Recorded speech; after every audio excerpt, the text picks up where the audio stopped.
2000 ആണ്ടും തുടർന്ന് ഉള്ള തൊട്ടടുത്ത വർഷങ്ങളും വീരപ്പൻ റഹീമിൻ്റെ ഒരു കാലഘട്ടമായിരുന്നു. വീരപ്പൻ റഹീം എന്ന് പറഞ്ഞാൽ കാർ മോഷണ കേസിൻ്റെ ഉസ്താദാണ്. ഞാൻ വീരപ്പൻ റഹീമിനെ കുറിച്ച് കേട്ടപ്പോഴൊക്കെ കരുതിയത് ഒരു 6-6.5 അടി ഹൈറ്റും ഒരു കപ്പടാ മീശയും ഒക്കെ ഉള്ള ഒറിജിനൽ വീരപ്പനെ പ്രതിനിധാനം ചെയ്യുന്ന ആ വീരപ്പൻ്റെ രൂപഭാവമുള്ള ഒരാളിനെയാണ് എൻ്റെ മനസ്സിലുണ്ടായിരുന്നത്.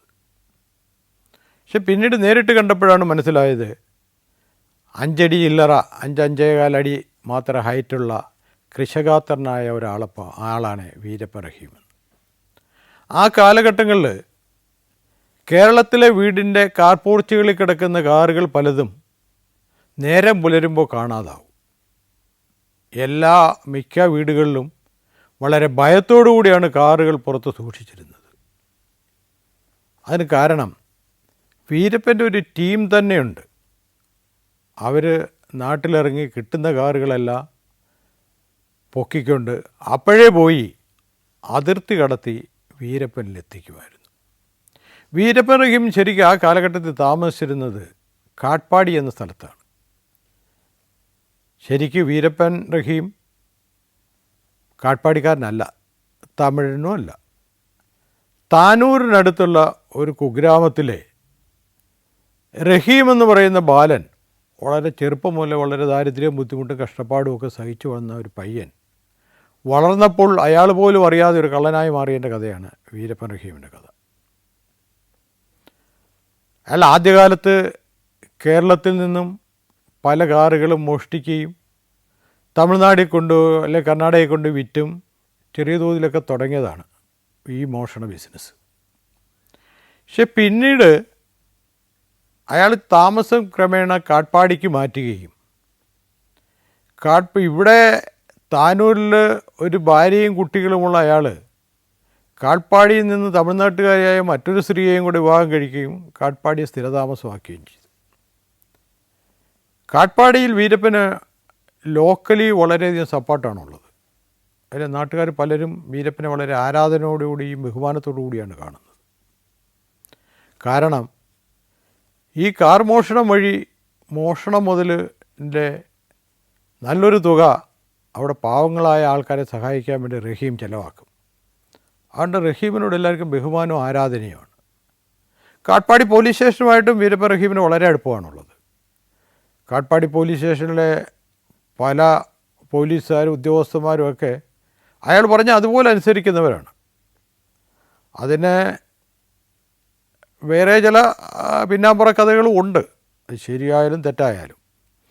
ഏതായാലും കാട്ട്പാടിയിൽ വീരപ്പൻ ഒരു ചെറിയ രാജാവിനെ പോലെ കഴിയുന്ന സമയത്താണ് മലപ്പുറം SP ഒരു ദിവസം എന്നെ വിളിച്ച് പറയുന്നത്, ഇവിടെ ഒരുപാട് മോഷണ കേസുകൾ നടക്കുന്നുണ്ട്, അതുകൊണ്ട് നീ പോയി വീരപ്പനെ അറസ്റ്റ് ചെയ്തുകൊണ്ട് വരണം. ഞാൻ അന്ന് നിലമ്പൂർ സർക്കിൾ ഇൻസ്പെക്ടറാണ്. SP പറഞ്ഞതനുസരിച്ച് വലിയ സന്നാഹങ്ങളുമായിട്ടാണ് ഞാൻ കാട്ട്പാടിക്ക് തിരിക്കുന്നത്. കാരണം എൻ്റെ മനസ്സിലുള്ള വീരപ്പൻ, എൻ്റെ കൂടെ ഉള്ള പോലീസുകാരുടെ മനസ്സിലെ വീരപ്പൻ എന്ന് പറയുന്നത് നമ്മുടെ ചന്ദന മോഷണ കേസിലെ അല്ലെങ്കിൽ ആനവെടിവെപ്പ് കേസിലേക്ക് പ്രതിയായ വീരപ്പൻ്റെ ഒരു പ്രതിപുരുഷനായിരുന്നു.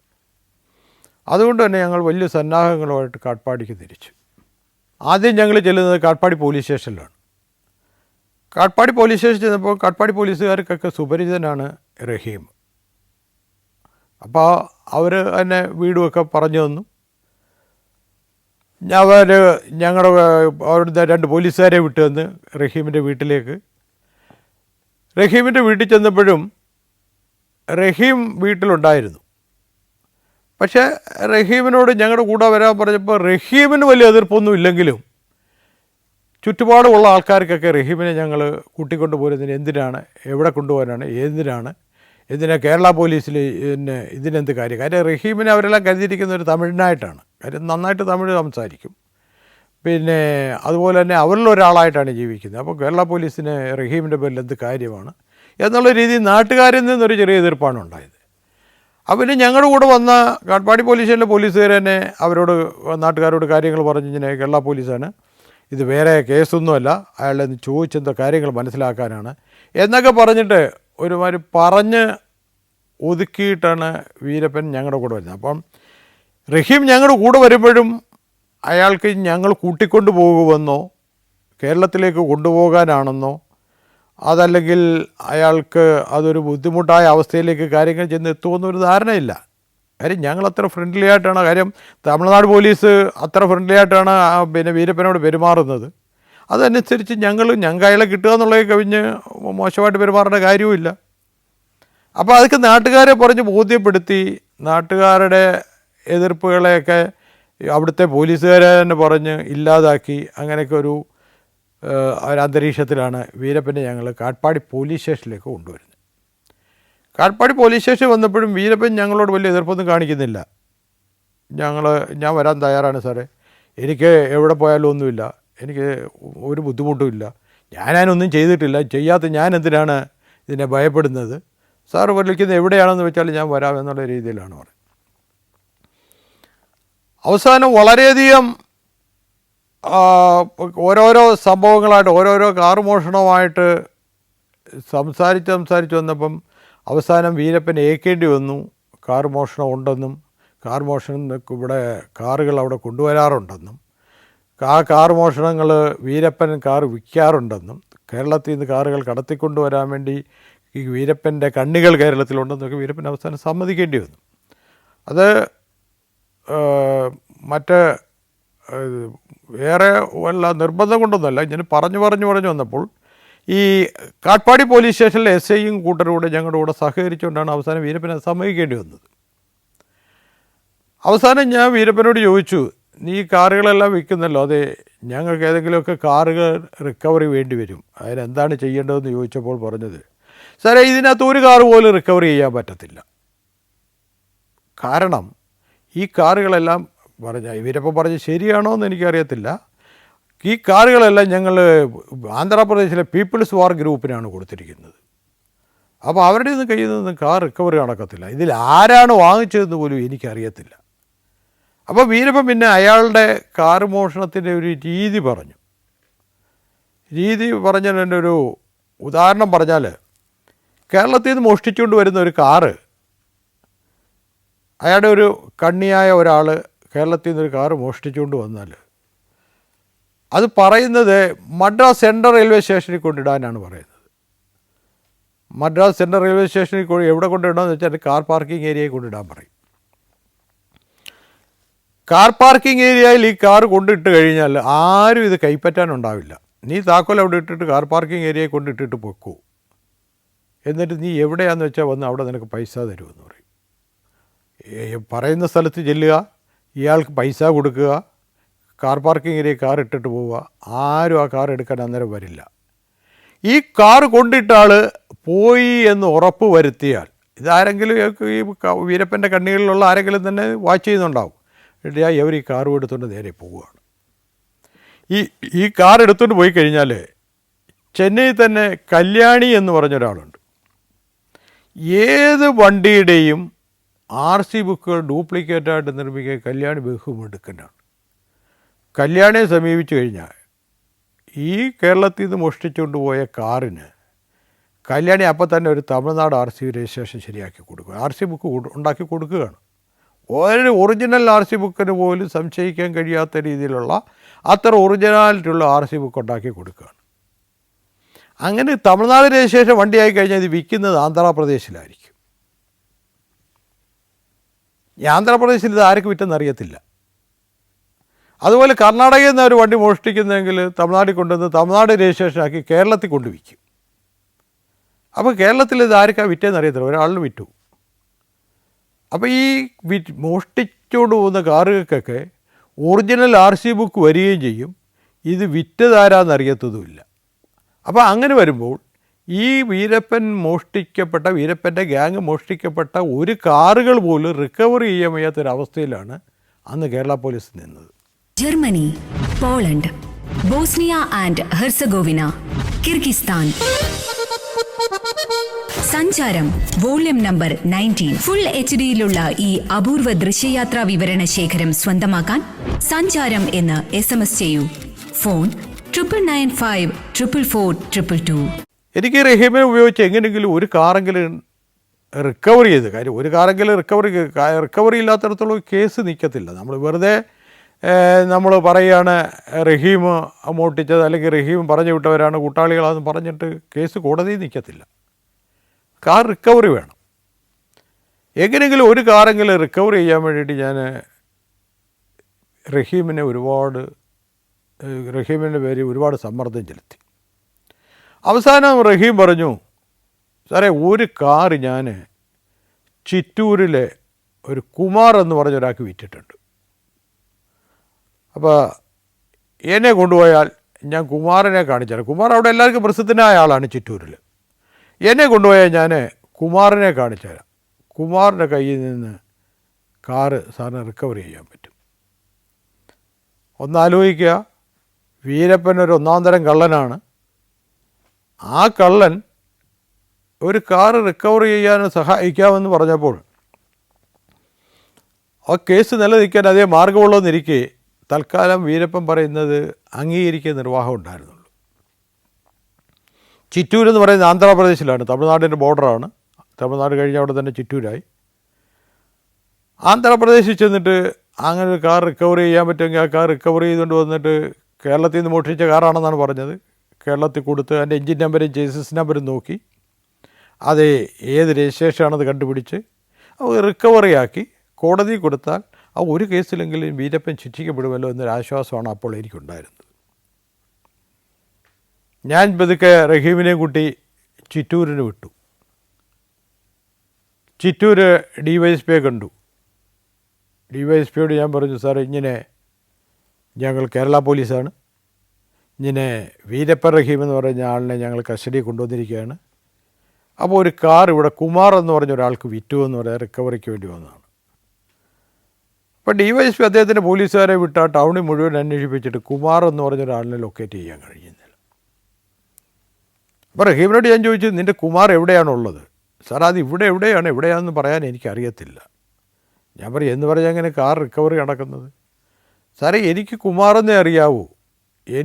ഞാൻ ചിറ്റൂർ അവിടെ വെച്ച് ഈ റോഡിൽ വെച്ചാണ് ഇയാൾക്ക് കാർ ഹാൻഡ് ഓവർ ചെയ്യുന്നത്. പക്ഷേ എനിക്ക് അയാളുടെ വീട് അറിയത്തില്ല, എനിക്ക് അയാളെ ലൊക്കേറ്റ് ചെയ്ത് തരാൻ അറിയത്തില്ല. ചിറ്റൂർ എല്ലാവർക്കും അറിയാവുന്ന ആണ് കുമാർ അന്ന് പറഞ്ഞത്. ഞാൻ പറയും, എന്ന് പറഞ്ഞാൽ കാര്യം നടക്കത്തില്ലല്ലോ. സാറേ ഞാനെന്ത് ചെയ്യാൻ, എനിക്ക് അയാളെ അറിയത്തില്ല. അപ്പോഴാണ് എനിക്ക് തോന്നിയത് റഹീം എന്നെ മനഃപൂർവ്വം എന്നെ വഴിതെറ്റിക്കാൻ വേണ്ടി ഈ ചിറ്റൂർ പേരും പറഞ്ഞ് ഇങ്ങോട്ട് വന്നതാണ്. ഞാൻ ഉടൻ തന്നെ DYSPയോട് പറഞ്ഞു, സാറേ ഈ കുമാറിനെ DYSPയുടെ പോലീസുകാർ പലയിടത്തും പോയി അന്വേഷിച്ചു, കുമാറിനെ ലൊക്കേറ്റ് ചെയ്യാൻ കഴിയുന്നില്ല, കാർ കണ്ടെടുക്കാൻ കഴിയുന്നില്ല. അപ്പോൾ പിന്നെ DYSPയോട് ഞാൻ പറഞ്ഞു, സാറേ ഞാൻ മടങ്ങിപ്പോവുകയാണ്, ആളിനെ ലൊക്കേറ്റ് ചെയ്യാനോ കാർ എടുക്കാനോ പറ്റില്ല. അപ്പോൾ DYSP പെട്ടെന്ന് എന്നോട് പറഞ്ഞു, യു ജസ്റ്റ് ഫിനിഷ് ചെയ്യും. ഞാൻ പറഞ്ഞു, ഞാൻ ചെന്നാലോടെ തന്നെ കേസ് ഫയലൊക്കെ എഴുതി തീർക്കണം സാറേ എന്നാണ്. നോ യു ജസ്റ്റ് ഫിനിഷ് ചെയ്യും. ഞാൻ ചോദിച്ചു, ഫിനിഷ് ചെയ്യും സാർ എന്താ ഉദ്ദേശിക്കുന്നത് ചോദിച്ചു. യു ഷൂട്ട് ചെയ്യും.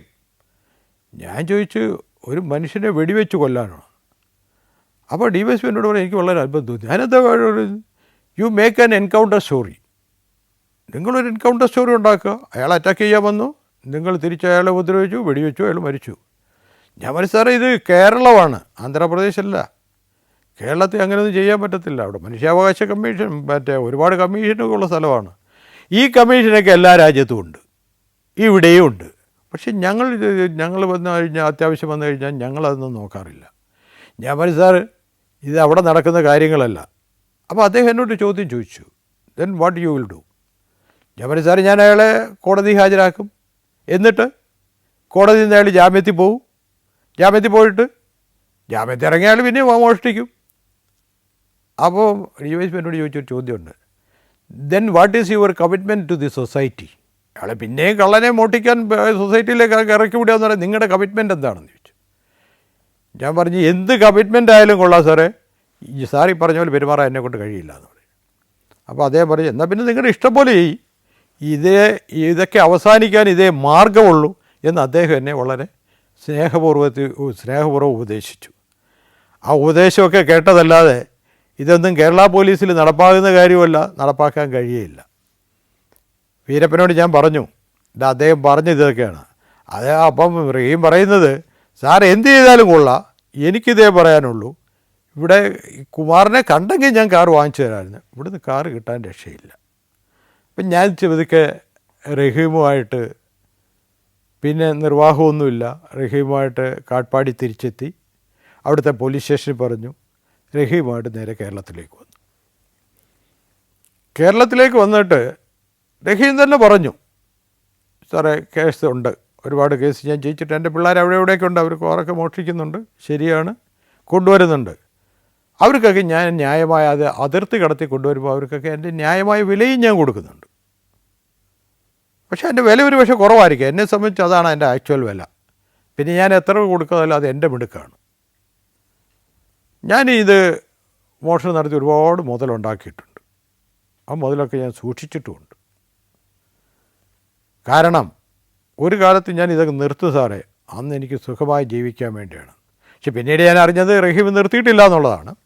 എനിവേ റഹീം അവിടെ കൊണ്ടുപോയി ക്വസ്റ്റ്യൻ ചെയ്തപ്പം റഹീം കാർ മോഷണത്തെക്കുറിച്ച് പറഞ്ഞു. പക്ഷേ ഒരു കാറിൻ്റെ പോലും പർട്ടിക്കുലറായിട്ട് ഇന്ന കാർ ഇന്നടത്തുനിന്ന് മോഷ്ടിച്ചെന്ന് പറയാനോ, അത് ഇന്നടത്ത് വിറ്റെന്ന് പറയാനോ, അത് ആരാണ് കൊണ്ടുതന്നതെന്ന് പറയാനോ റഹീമിന് കഴിയുമായിരുന്നില്ല.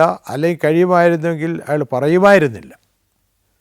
ഒരു സ്പെസിഫിക്കായിട്ട് ഒരു ഉത്തരവുമില്ലാതെ റഹീം നമ്മളെ കുറേ ദിവസങ്ങളിട്ട് വഴി ചുറ്റിച്ചു.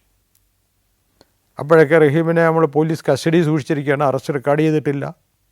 അയാളെ കൊണ്ട് എന്തെങ്കിലും രീതിയിൽ ഏതെങ്കിലും റിക്കവർ ചെയ്യാവോ നോക്കുന്നുണ്ട്, കഴിയുന്നില്ല. ഓരോ ദിവസവും ഓരോന്ന് പറയും, അയാൾ പറയുന്ന വഴിയൊക്കെ നമ്മൾ സഞ്ചരിക്കുന്നുണ്ട്, പക്ഷെ കാറിൻ്റെ റിക്കവറി മാത്രമില്ല. അങ്ങനെ 4-5 ദിവസം കഴിഞ്ഞ് 5-6 ദിവസം കഴിഞ്ഞപ്പോൾ മനസ്സിലായി റഹീമിനെ കൊണ്ട് ഒരു കാർ മോഷണ കേസിൽ പോലും നമുക്ക് റിക്കവറി നടത്താൻ കഴിയില്ലെന്ന്. അപ്പോൾ ഒരു കാര്യം മനസ്സിലായി, റഹീം നന്നായി മനസ്സിലാക്കി വെച്ചിട്ടുണ്ട്, റിക്കവറി ഇല്ലാത്തടത്തോളം, കാറിൻ്റെ റിക്കവറി ഇല്ലാത്തടത്തോളം റഹീമിനെ പോലീസ് കോടതി ഹാജരാക്കിയാലും ഒരു ശിക്ഷയും റഹീമിന് കിട്ടാൻ പോകുന്നില്ല എന്നുള്ള ഉത്തമ ബോധ്യം റഹീമിനുമുണ്ട്. അപ്പം നമുക്ക് തൽക്കാലം റഹീമിനെ ഒരു റിക്കവറി ഇല്ലാതെ കോടതി ഹാജരാക്കിയ നിർവാഹമുണ്ടായിരുന്നുള്ളൂ. അങ്ങനെ 1-2 കേസുകളിൽ പ്രതിയാക്കി സ്റ്റേറ്റ്മെൻറ്റുമൊക്കെ എടുത്ത് റഹീമിനെ കോടതിയിൽ ഹാജരാക്കി. അപ്പോൾ കോടതിയിൽ ഹാജരാക്കുമ്പോൾ തന്നെ നമുക്കറിയാം റഹീമിന് തന്നെ ശിക്ഷ വരില്ല. കാര്യം ഈ റഹീമിനെ ഡയറക്റ്റ് അതുമായിട്ട് കണക്ട് ചെയ്യാനുള്ള എവിഡൻസ് എവിടെയില്ല, കാർ റിക്കവറി ഇല്ല. അങ്ങനെ റഹീമിനെ കോടതിയിൽ ഹാജരാക്കി. കോടതിയിൽ നിന്ന് റഹീമിനെ റിമാൻഡ് ചെയ്തു. പിന്നെ ജാമ്യത്തിൽ പോയി. ഞങ്ങൾ ഈ കൊടുത്ത കേസുകളെല്ലാം റഹീമിൻ്റെ വിട്ടുപോയിട്ടുണ്ടെന്നാണ് പിന്നീട് ഞാൻ അറിഞ്ഞത്. അത് ആരുടെയും കുറ്റമല്ല, തെളിവുകളില്ലാത്തിടത്തോളം കോടതിക്ക് ശിക്ഷിക്കാൻ കഴിയില്ല. ശിക്ഷിക്കാൻ കഴിയാത്തിടത്തോളം റഹീമിനെ പോലുള്ള വീരപ്പ റഹീമുമാർ വിലസി നടക്കേ നിർവാഹമുള്ളൂ. പക്ഷേ ഇപ്പോൾ കുറച്ചുകൂടെ കാര്യങ്ങൾ മാറി. ഇപ്പം കാർ മോഷണം വളരെ കുറഞ്ഞിരിക്കുന്നു. അന്ന് ആ 2000 കാലഘട്ടങ്ങളിലെ പോലെ കാർ മോഷണം ഇന്നില്ല. ഇല്ലാത്തതുകൊണ്ട് തന്നെ ഇപ്പോൾ ഈ മാതിരി കാര്യങ്ങൾ ഇതിൽ ഇപ്പോൾ കാര്യമായ പ്രസക്തി ഇല്ലെങ്കിലും ഒരു കാലഘട്ടത്തിൽ ഈ കാർ മോഷണത്തെ ഉസ്താദായിരുന്ന വീരപ്പ റഹീം ഈ രീതിയിൽ കേരള പോലീസിനെ ചുറ്റിച്ചിരുന്നു എന്നുള്ളത് ഒരു സത്യമാണ്. ദൂരെ നിന്ന് ട്രെയിൻ വരുന്നുണ്ട്. അദ്ദേഹം ആ പെൺകുട്ടി ആ റെയിൽവേ ട്രാക്കിൽ കൂടെ പോയി കഴിഞ്ഞാൽ ട്രെയിൻ മുട്ടി മരിക്കും. ഉടൻ തന്നെ സൈഡിലെ റോഡിൽ കൂടെ നടന്നു വന്നു ആർദർ ഉടൻ തന്നെ റെയിൽവേ ട്രാക്കിലേക്ക് ഇറങ്ങി ആ പെൺകുട്ടിയെ വലിച്ച് ദൂരേക്ക് മാറ്റി അതിനെ രക്ഷപ്പെടുത്തി. ആ പെൺകുട്ടി ഓർദറിനോട് വളരെ ദേഷ്യപ്പെട്ട് സംസാരിച്ചു. നിങ്ങൾ എന്തിനെന്നെ രക്ഷപ്പെടുത്തി? ഞാൻ ആത്മഹത്യ ചെയ്യാൻ വേണ്ടി വന്നതാണ്.